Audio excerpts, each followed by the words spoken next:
Ang Department of Health Region 7 mitataw nga tulo lang sa 244 ka mga suspected cases sa measles o tipdas karong tuiga sa rehiyon ang nakumpirmar.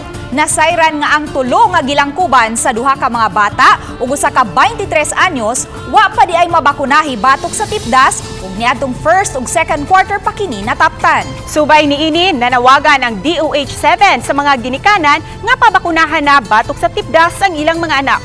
Ani ang report.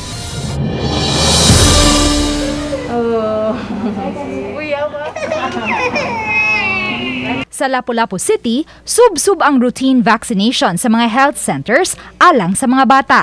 Gani sa Barangay Bangkal kagahapon, miabot na sa gawa sa health center ang linya sa mga ginikanan nga nagda sa ilang mga anak aron mabakunahan. Usa sa mga mahinungdanong bakuna nga angayang makuha sa bata ang duha ka dose sa MMR vaccine o ang measles, mumps and rubella vaccine. Ang unang dose alang sa batang nag-edad og 12 ngadto sa 15 ka buwan. Samtang ang ikaduhang dose ihatag sa bata sa pag-edad na niini og 4 ngadto sa 6 anyos. Matud ni Dr. Eugenia Mercedes Cañal, Medical Officer 4 sa Regional Epidemiology and Surveillance Unit, nga ning tuiga may natalang 244 ka mga suspected cases sa measles o tipdas sa Central Visayas. Apan tulo lang niini ang konpirmado.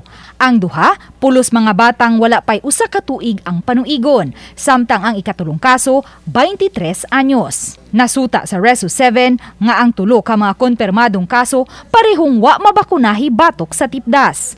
Subay niini, subling gidasig ni Dr. Cañal ang mga ginikanan nga pabakunahan batok tipdas ang ilang mga anak. Measles is highly contagious, no? Sa usa ka measles nga bata nga mag-positive siya, it can infect 18 another children, and then that 18 will be exponential ang pagkuan na dili na kay 18 to times 18 ra. It's an exponential growth of this highly contagious disease. Gitataw hinuon ni Cañal nga ang tulo ka mga konpirmadong kaso natala gikan sa mga buwan sa Abril ug Hunyo ning tuiga. Ning pagsugod sa third quarter, may pipila na usab ka mga samples sa suspected cases sa tipdas ang ipada sa RITM apan wa pay nadawat nga resulta ang Reso 7.